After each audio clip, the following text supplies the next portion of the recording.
تبارک و تعالی جل شانہ نے قرآن مجید فرقان حمید میں ارشاد فرمایا انا اول بیت وضع للناس للذی ببکۃ مبارکا وہدی للعالمین، فرمایا کہ بے شک یہ ہمارا پہلا گھر ہے۔ کون سا؟ جس کو اللہ جل شانہ نے بڑے ہی اچھے الفاظ کے ساتھ یاد کیا کہ فرمایا کہ یہ ہمارا سب سے پہلا گھر ہے جس کا نام ہے بکہ، یعنی کہ مکہ، مبارکا وہدی للعالمین، یہ مبارک گھر ہے لوگوں کے لیے ہدایت کے لیے، لوگوں کے لیے ہدایت والا سب سے پہلا گھر ہے۔ لیکن اللہ تبارک و تعالی جل شانہ نے اس سے بھی پہلے جو قبلہ جو مسجد بنائی ہے اس دنیا میں وہ ہے مسجد حرام، جسے بیت اللہ بھی کہا جاتا ہے، جسے مکہ بھی کہا جاتا ہے۔ لیکن جب وہ یہ اعتراض کرتے تھے تو اللہ تبارک و تعالی جل شانہ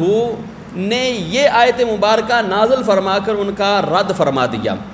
اور اس کا یہ نظریہ اور یہ ہمارا عقیدہ بھی نہیں ہے کہ ہم مسجد اقصیٰ کی تحقیر کر رہے ہیں، ہم مسجد اقصیٰ کا بھی ادب کرتے ہیں اور بیت اللہ کا بھی ادب کرتے ہیں۔ ہمارا قبلہ اول جو نبی پاک علیہ الصلاۃ والسلام نے ہمیں ارشاد فرمایا ہے، اور نبی پاک علیہ الصلاۃ والسلام جب مدینہ تشریف لے آئے تھے تو پھر بھی مسجد اقصیٰ کی طرف منہ کر کر نمازیں پڑھا کرتے تھے، لیکن جب اللہ جل شانہ نے یہ ارشاد فرما دیا کہ محبوب پیارے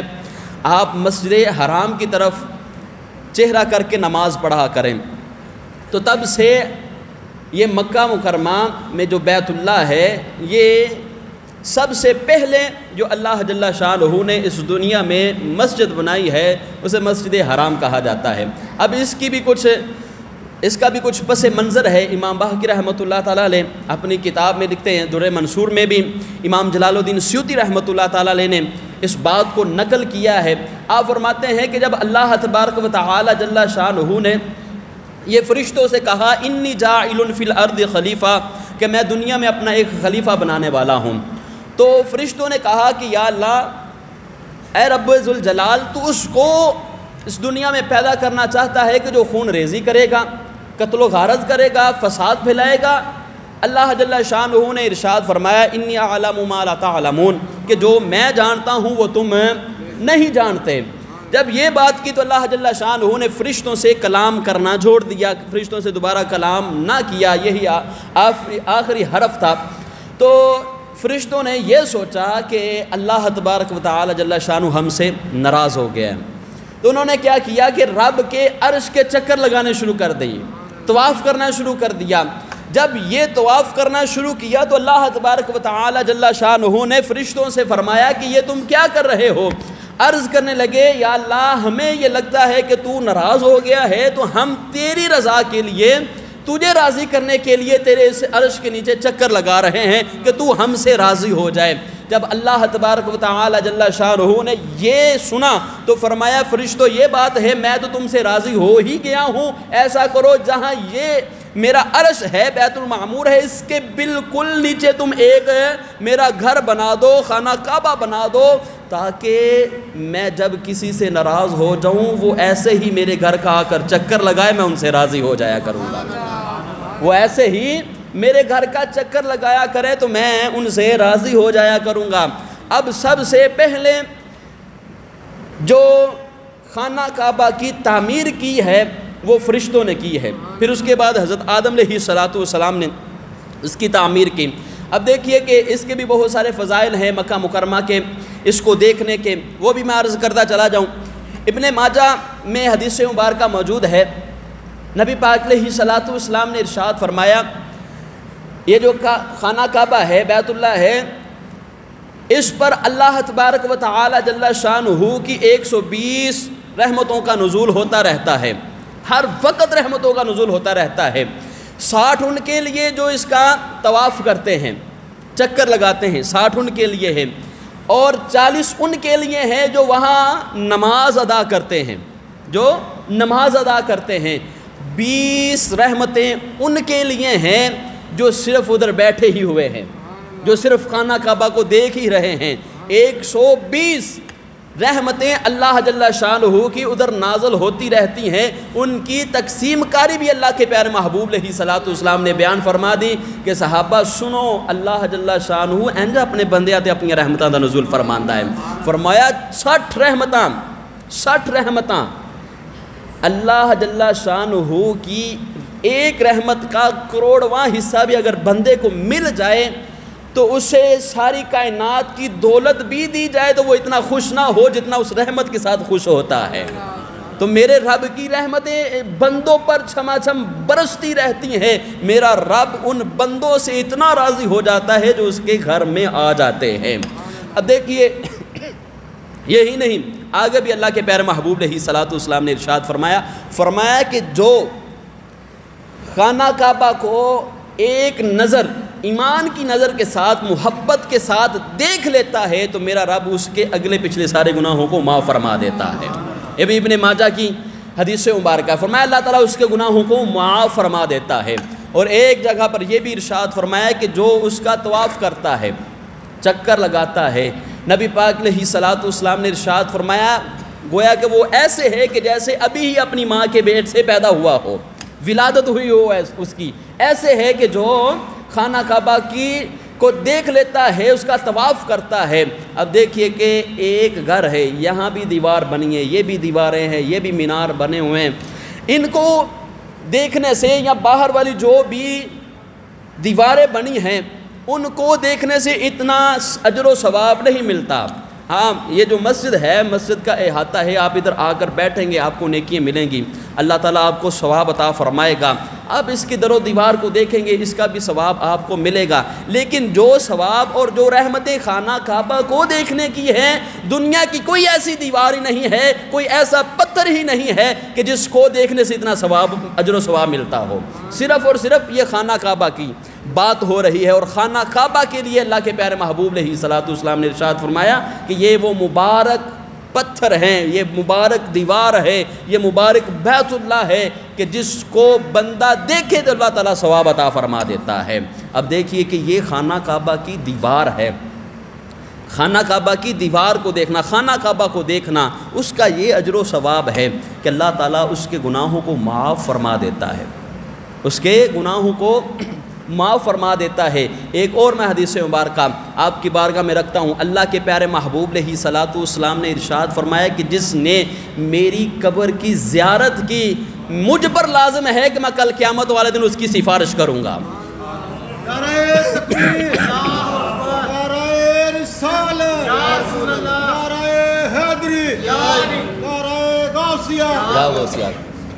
اب دیکھیں خانہ کعبہ کی دیوار کو دیکھیں تو اللہ تبارک و تعالی جل شانہ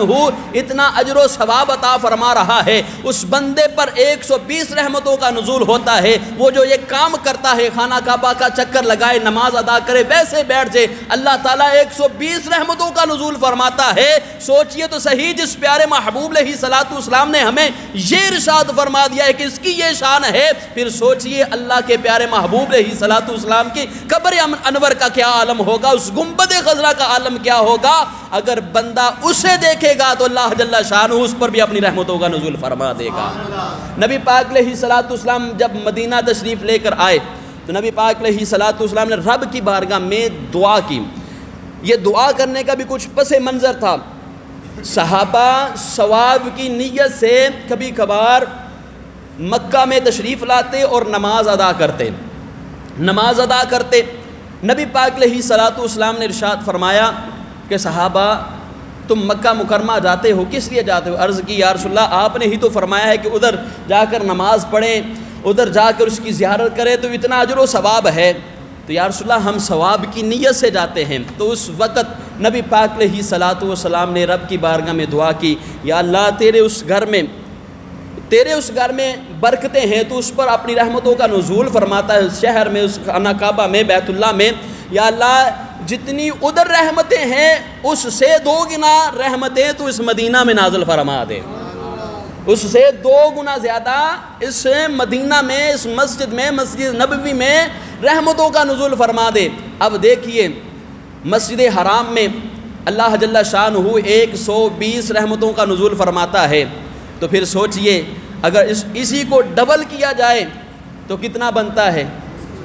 240۔ تو مدینہ منورہ میں اللہ جل شانہ 240 رحمتوں کا نزول فرماتا ہے۔ یہ مدینہ شریف کی بھی شان ہے۔ انشاءاللہ العزیز اگلا جمعہ المبارک مدینہ شریف کی شان میں عظمت میں پڑھائیں گے، لیکن آج مکہ کی عظمت کو سمجھیے کہ اللہ جل شانہ نے مکہ مکرمہ میں کتنی شانیں رکھی ہیں، کتنی فضیلتیں ہیں، کتنا وہ بابرکت شہر ہے۔ اللہ تبارک و تعالی جل شانہ کے اس پیارے سے گھر میں ایک لگا ہے حجر اسود، حجر اسود لگا ہے۔ وہ پتھر جنت سے آیا ہے۔ نبی پاک علیہ الصلوۃ والسلام نے ارشاد فرمایا کہ یہ جب جنت سے آیا تھا تو دودھ سے زیادہ سفید تھا، اس کی رنگت دودھ سے زیادہ سفید تھی۔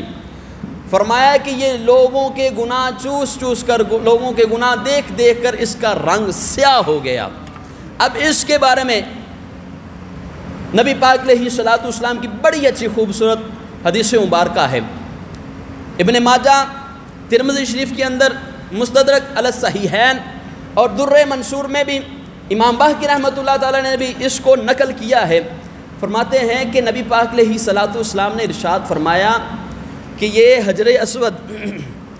کل قیامت والے دن جب محشر کے میدان میں جائے گا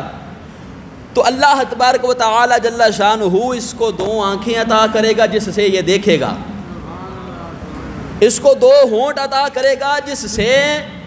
یہ بولے گا، اللہ تعالیٰ اسے زبان بھی عطا کرے گا، اور ادھر محشر کے میدان میں جا کر لوگوں کو پہچانے گا۔ اب یہاں بات ختم نہیں ہوئی، پہچانے گا یہاں نہیں ختم ہوئی، اگلے والے الفاظ اس سے بھی زیادہ خوبصورت ہیں۔ اب دیکھیے کہ پتھر کو کبھی آپ نے بولتے دیکھا ہے، لیکن اللہ کی شان قدرت یہ ہوگی کہ کل قیامت والے دن یہ حجر اسود ہے کہ جس نے اس کو چوما ہوگا، جس نے اس کی طرف ایسے اشارہ کیا ہوگا، ہاتھ لگایا ہوگا، کل قیامت والے دن اللہ کے پیر محبوب علیہ الصلوۃ والسلام نے ارشاد فرمایا اس کو پہچانے گا بھی اور رب کی بارگاہ میں عرض بھی کرے گا، مولا اس نے تیرے گھر کا آ کر چکر بھی لگایا تھا اور مجھے ادب کے ساتھ چوما بھی تھا، میرے ساتھ ایسے اشارہ بھی کیا تھا، اس نے مجھے دیکھا بھی تھا، اس نے مجھے ہاتھ بھی لگایا تھا۔ اللہ جل شانہ کی بارگاہ میں اتنی گواہی کافی ہے، نیکی کر دینا اور اس کی گواہی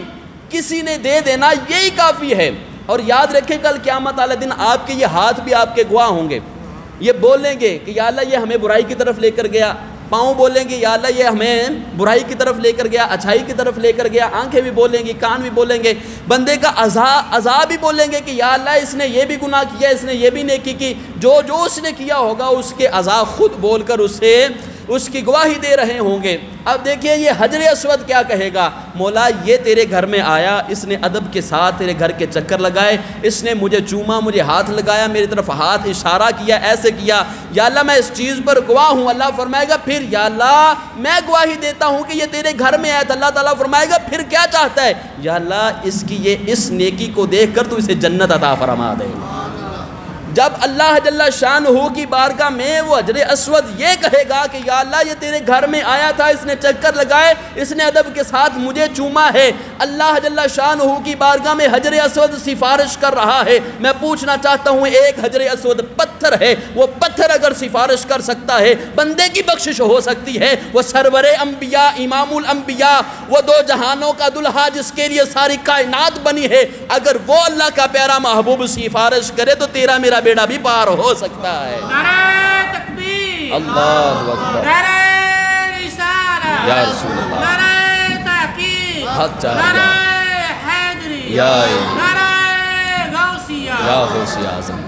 اب دیکھیں کہ ایک حجر اسود پتھر ہے، وہ اگر کل قیامت والے دن جا کر بول سکتا ہے یا اللہ اس کی بخشش فرما دے، یہ تیرے گھر میں آیا تھا، تو اگر پتھر بول کر یہ کہہ سکتا ہے، سفارش کر سکتا ہے، تو پھر جس پیارے محبوب کے در پر ہم جاتے ہیں، اس پیارے محبوب کے گنبد خضرا کو دیکھتے ہیں، قبر انور کی زیارت کرتے ہیں، تو یقین جانے کل قیامت والے دن اللہ کا پیارا محبوب ہمیں ایسے نہیں چھوڑے گا، بلکہ فرمائے گا کہ یہ وہ ہیں کہ جو مکہ مکرمہ بھی گئے تھے، اور وہ یہ ہیں کہ جو میرے در پر بھی آئے تھے، سوالی بن کر آئے تھے، تو یقین جانے اللہ جل شانہ آپ پر بھی اپنی رحمتوں کا نزول فرما دے گا۔ تو آپ کو خوبصورت جنت جس میں باغات لگے ہیں اس میں جگہ عطا فرمائے گا۔ اب دیکھ